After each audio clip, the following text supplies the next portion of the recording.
Um, I think I'm in, I didn't even get around to like sharing this, that we were doing a live today. So I know Jesse's been communicating with people, letting them know that we were going to do the update at 2 o'clock. But um, even if we didn't get the word out well, we'll just post the video later that people can watch. So I think I'm in a better head place today. My husband is a huge blessing and helping me through my emotions, and when he's emotional, I seem to be more level-headed. When I'm emotional, he's more level-headed. So that's a huge blessing to be able to balance each other out and keep ourselves focused on what we need to be focused on. I did want to start off this video for those of you who watched yesterday. I did want to just address sort of the soapbox that I got up on yesterday. I don't feel the need to apologize for anything I said, because I don't believe that I said anything offensive or flew off the handle or anything. I think I remained pretty calm, but I was passionate, very passionate about what I was talking about. But as Jess helped me to realize, in these updates, what the soapbox I did get up on yesterday was sort of more preaching to the choir, if you will. I think most of you, if not all of you, who tune in to these updates and watch them, whether live or recorded later, most of you are incredibly supportive and fully side by side with Ukraine in this situation. So the two groups of people that I was referring to in the video yesterday probably don't really probably don't aren't the groups of people who are watching these videos. So I just want all of you to know, who are watching and continue to tune in and stay updated to what is going on in Ukraine, that we see you, we see the things that y'all are doing, the donations that you're pouring in through us every day. We can barely keep up, but it's a great problem to have. All of you who are giving and praying and doing other taking parts in other ways that you're helping Ukraine. We just want you to know that we recognize that, and we are so appreciative, and just cannot thank you enough. The Ukrainian people who we're in communication with cannot thank you enough. They can't believe it. They can't. They're brought to tears at the support that is just outpouring around the world, but also from you specifically. Brings us to tears. We cry pretty much every day about it. So thank you. Please don't stop. I know it's just, it gets overwhelming sometimes, but please don't stop what you're doing. What you're doing is amazing. So again, the video yesterday, my little soapbox was not necessarily directed at any of you. If anything, just use it as talking points with people in your life who you may know that fall into either one of those categories. If you don't know what I'm talking about, you can go back to yesterday's video and watch it. But I just wanted to address that real quick and recognize that we know that the majority, if not all of you who watch these updates, are right on board with us, supporting Ukraine in any way you can, and we see that and we're grateful. Is that okay? Hun, you did. That was tremendous. Okay. I didn't tell her to say any of those. He didn't. Anyways, okay, moving on. We're much more organized today. We have talking points for today of people we've been in communication with, photos and videos to show you. So we want to get started. So again, the general big picture news you can see for yourself on the television. Most of the news that we're watching every day that's coming out on the TV is very accurate. We especially love BBC. If you have access to BBC, it's much more of an on-the-ground personalized news. They talk to the regular people on the ground. which is what we try to bring you here. It's less politicized.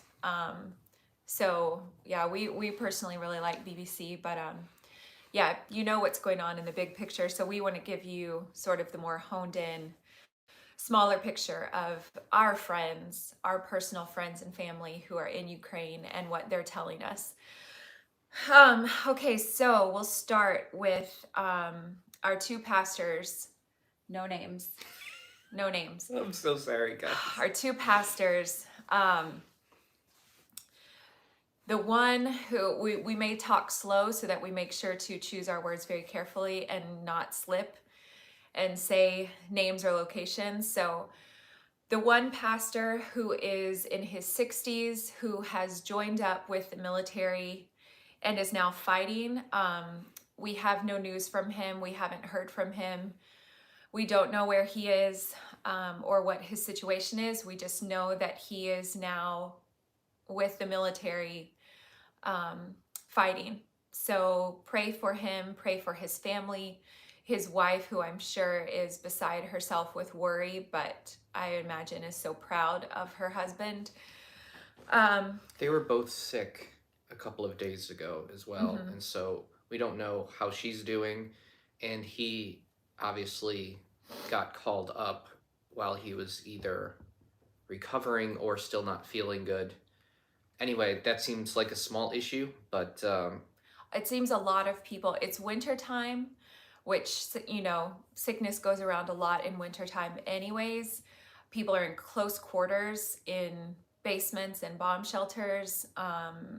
It's cold and you have COVID. So lots of people, from what we're hearing, lots of people are sick. So on top of their homes being invaded and bombed, they're also dealing with sickness. So that can also be one prayer point for Ukrainians right now. So again, our pastor friend who is now has now joined up with the military and is fighting, pray for him. We don't have any news updates for him from him. We know that he is alive because in our group chat today, he did like one of the messages. So that was good to see. We know that, you know, that he's alive at the very least. So continue to pray for him. Our other pastor, who is in Russian occupied territory, continues to just amaze us with his just spirit and joy and trust in the Lord. We are continuing to be able to get your donations through to him. We had a little bit of a hiccup yesterday. Yeah, we found out no names. That there's, thank you, honey. There are limits from the MoneyGram side of things for how much he can receive in a month, and I had exceeded that. We had exceeded that. All of us had exceeded that, which is a wonderful and difficult problem, but it's per receiver. So there's another friend of ours that lives in Philadelphia who's connected to our pastors that has also been sending funds. So we're going to switch to Western Union, hopefully today, to be able to send some more funds across the ocean. So we want to show you from the pastor who is in occupied territory. Again, just so y'all understand, he and his family chose to stay. They did not get caught or stuck. They made the decision to stay and minister to the civilians and to their congregation who were not able to or did not leave. So we just want to show you some of the pictures that we've had from him. For those who have not heard of the updates, he and his wife have 7 orphans now who are in their care, who they found in a basement and they took in. So his wife and his daughter, this is what their days are full of, entertaining the children, trying to make life as normal as possible for these children who have been through horrendous circumstances, letting them be children, giving them coloring books and playing games with them and singing songs with them, and just taking care of them. So then our friend, our pastor, his days are spent going around and buying supplies, taking them to people who need them. We have this video that he sent us. I want to let you listen if you can hear to the audio. He's kind of telling what he's been buying, what he's been doing. So hopefully you'll be able to hear it. Just one second. And the video kind of cuts off because he panned to his face, so we edited out beginning from where his face was shown, but we'll show you up until that point. So here's one more day of war and one more day when we are working hard to build up a bank of all kinds of products, including food, things like diapers, napkins, all kinds of soap for our Man, people. For apparently I didn't get his face cut out. Gosh, we do that every time. I thought I had gotten his face completely cut out. Okay, we'll take care of that later. He also shows later, let me make sure there's no more in here. Okay. our city. We also were able to purchase a lot of pretty rare medicine stuff for those who are diabetics, who have heart and other problems, and it looks like we're doing. So their biggest expense that they're buying every day now, well, let me just read you one of his messages today.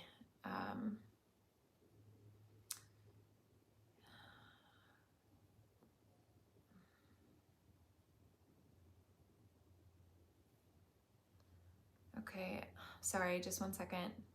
I thought I had saved it so that I wouldn't have to go look for it, and now I can't find it.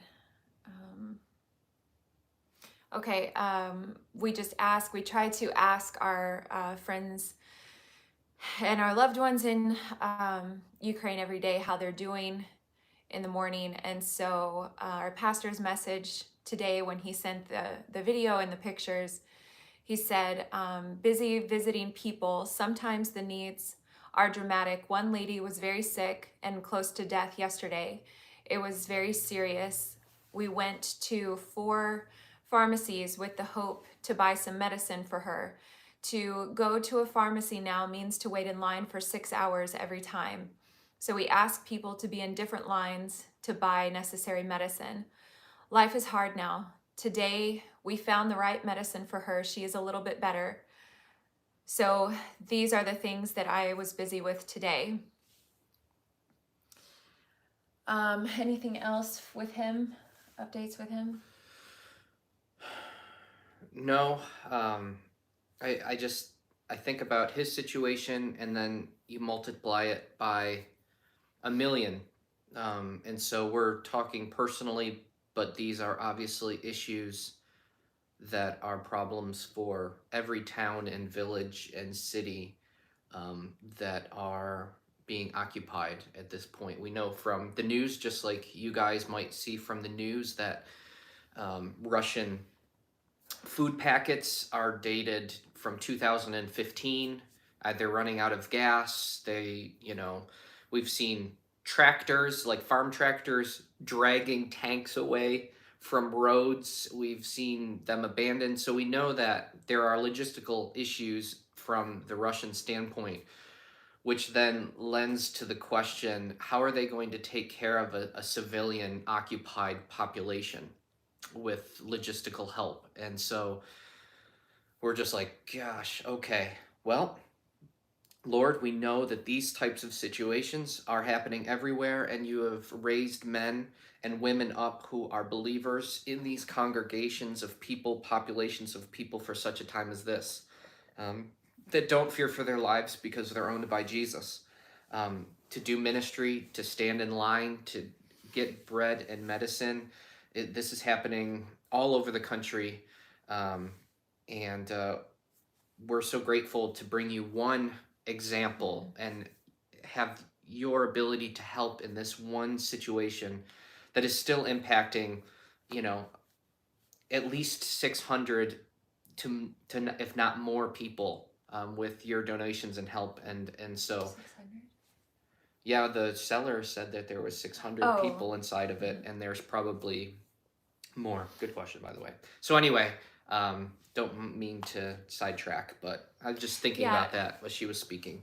I think that's a good point. That's why we do these updates. You can see the updates on the news, but that's sometimes it's hard to connect with that because it's so broad and it's so big and you don't know exactly how to help. Whereas this, we're giving you, you know, the examples of our pastors so that you understand these are only two men of the millions of Ukrainians who are in Ukraine. So this gives you a better picture of what life is like right now for all of the people who are in Ukraine. But this sort of shrinks it down to, okay, well, we can help these people concretely, specifically, who, you know, and the one pastor then is spreading out the donations that you give and helping his community. So another personal story that I want to share with you is another friend of mine. She is in also in occupied territory. She is in Melitopol, which is again southeastern Ukraine. And I was chatting with her today, just asking, how are you doing? What's going on? And she was honest and said that, you know, she tries to be strong. She has two little children. One is 4, one is 8 months old. And she said, I'm trying so hard to be strong for them, but my son comes to me and crying in hysterics, saying, Mommy, I'm afraid of the tanks. And she said, I can't help myself. I just break down and I cry. And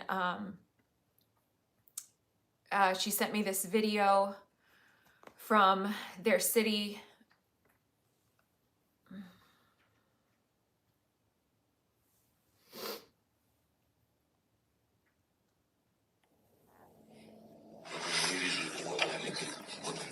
Ага, да, вижу, вижу.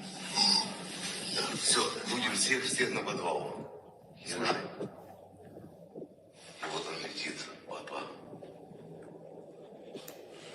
This was taken just from the apartment building where they live.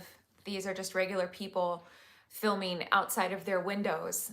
What they were saying on the video once the explosion happened was everybody down to the basement, down to the basement.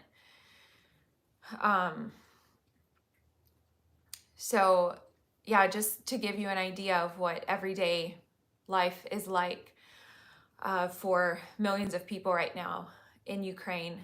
So again, thank you for the donations that you're giving. Those of you who are donating personally to the people that we know in Ukraine through us, thank you.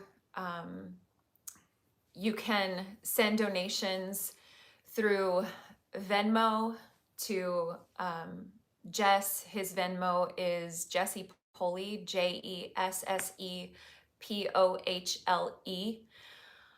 Please make a note on the money that you send that it's a gift for Ukraine war relief. We're probably going to have issues when tax time rolls around next year with all of the money that's been coming in and going out of our accounts, you know, but whatever. We'll deal with that next year. But if you include a note that it's a gift, and especially that's a gift for Ukraine war relief, that will, I think, hopefully help a lot with the IRS. Also, if you don't have Venmo, if you want to use PayPal, you can use, do you have PayPal? Maybe they should just use yours instead of me transferring it to you and then you transferring it. Yeah, get a hold of me. I'm actually not sure what it... He'll find out his PayPal real quick. So I also have an update from my parents. My parents are on the western side of Ukraine. Currently, there is no active fighting in Lviv, in where they live. But the situation is constantly, what do you call it? What's the English word? Evolving. No, like increasing. Oh, okay. Yeah, Increasing. that works. So they're helping refugees currently.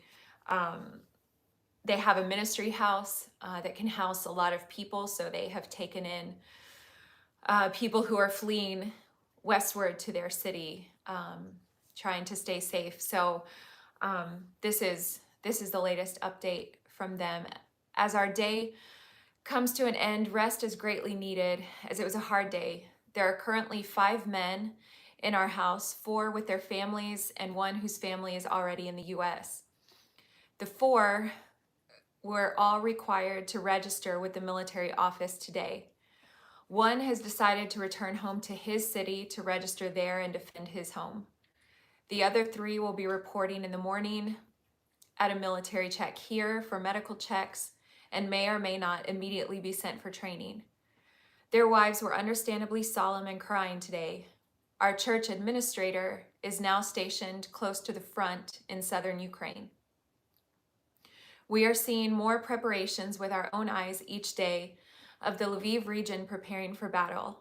About a half mile from our house, where the village road intersects the main highway, they've now built fortified bunkers on both sides of the highway. This morning, Ukrainian fighter jets flew low over our house coming from Poland going east. Poland is allowing the Ukrainian Air Force access to their airfields for refueling and rearmament. We heard a loud boom, which made some in the house run to see if there was smoke anywhere, but nothing was seen. We figured maybe it was a fighter jet going supersonic. Did you find your PayPal? Yeah, it's the. Okay, so if you don't have Venmo and you want to send through PayPal, Jess's PayPal is JELHOP. So you can send that way. Again, please make a note that the money is a gift for Ukraine war relief. That will help us next year when tax time comes around, so that this isn't taxed as income on us. But whatever. Like I say, we'll deal with it when that time comes. So I also wanted to no names. right, no names. Even though we already have to edit this video. It's fine. So a friend in Philadelphia who has who we know who has visited the front lines, not with us, but on his own with our friends. He actually is in contact with 2 other pastors that we can trust, that chose, like our other friend that we support already. They have chosen to stay, and they are working to shepherd their communities as well. So Bree and I, we want to be as transparent as possible. We're going to support our guys. There's a couple of moms with some small kids that we're trying to get money to on a very personal level, and then we're going to try to expand a little bit to these pastors. I don't have their information yet. Our friend in Philly he's running around like crazy, similar to us. And so when he has a chance to sit down, he's going to give us their information so we can, oh, hi, Sugar Plum. That's our cat. Get our information, or we can get their information to be able to donate to them as well. Just so you guys are aware, we're super thankful to do that. Yeah, our ability to support, to send funds to more people is expanding. And I know a lot of you who have been sending in donations have said just use it for whoever needs it. So we really appreciate that freedom to be able to. So like I said, my friend today, who I was in contact with, who's in Melitopol, which is occupied, they have 2 small children. No one is able, obviously, to work in especially in these occupied territories. So they have no income coming in right now. She was writing that prices of diapers are skyrocketing, and she has an 8-month-old. So we sent some of your donations to their family today. She told us about some other friends that they have. There are 3 families living together in one apartment. There are 6 children total, many of them babies, and she asked if they could share some of the money with them, and we said, we'll just send you more. So we were able to send more of your donations to help more families. So just know that 100% of the money that you're sending is going to these people in Ukraine. Привіт. Aside from the fees that MoneyGram takes out, which are minimal, to send, for instance, today, to send a $500 transfer, I believe the fee was $10. So that's the only part of your donations that's coming out and not going directly to the people, are just the fees that MoneyGram takes out to transfer the money. But it's thank God it's very minimal, and they literally have the funds in their bank account like instantaneously. My friend, I sent her and I said, okay, we just sent the money, and I think like within 5 minutes she said we have it. So it's amazing, and it's a miracle, but we have no idea When that will be cut off. how long that's going to continue, or how long they'll be able to use their cards. So the people in our friends in the occupied territories, they have no ability to withdraw cash. There is no cash anymore. And some stores aren't even accepting cash. Are not accepting. The problem is stores are beginning to stop accepting digital payments. So people don't have cash, but they're losing the ability to pay digitally. So we just pray for that situation. At the moment, we have no ability to get cash to people. As long as we can, we're going to be transferring funds digitally. And I know a lot of them are just, while they have the ability, they're using the digital funds to buy up as much supplies as they can. While they can, but just pray for that situation, that they'll continue to be able to use the digital money that they have to buy supplies. To give you an update on the situation in Russia, so a lot of my friends in Ukraine have family members or close friends in Russia, and a lot of Makes me so angry. I'm sorry. A lot of what Ukrainians are focused on right now is trying to let their friends and family in Russia know what is happening in Ukraine, because they realize that the Russian media, it's all propaganda, and the Russians are not hearing, they're not seeing what's going on. The saddest thing is they're running themselves dry trying to tell their Russian family and friends the truth about what's going on, send them photos, send them videos from their cities about showing them the civilians dying, the cities being bombed to the ground. And yesterday I had a message from a friend, and she said, they don't believe me. They refuse to believe me. They say that I'm just, I don't know how this would translate into English. They say that I'm just trying to provoke them, like a provocateur. That I guess, they love that word. They're saying that these are just fake images, that Ukrainians are lying. They literally refuse to believe. So pray for that Russians will open their eyes. At this point, they're literally just willingly being blinded to what's going on, and choosing to turn a blind eye.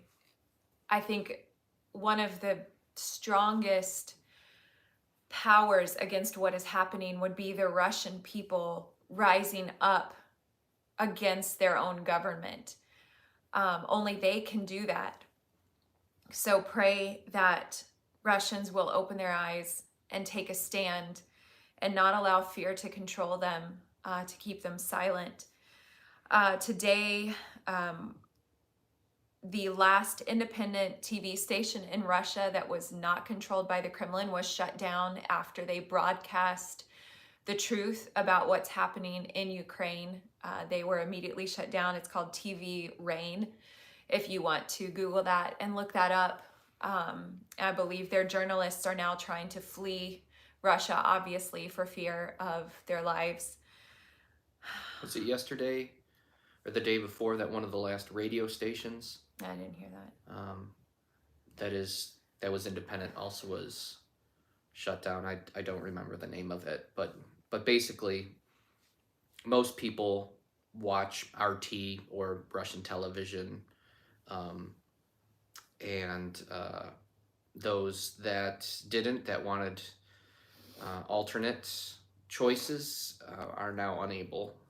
So it is fully propagandized from the Kremlin. To be completely transparent, Jess and I, sorry, I'm just trying to read. People are writing live in the live chat, and I'm trying to read what they're writing. To be transparent, Jess and I really want to be in Ukraine right now, helping. I've been in contact with, I think we had told a few days ago how I was trying to get my passport back. I had 2 weeks ago, before this started, I had mailed my passport off to get it changed to my married name. And then this started, and we were like, we want to go. I need my passport. And so our congressman in Buffalo, Brian Higgins, his office was able to help me get my passport, which I got yesterday.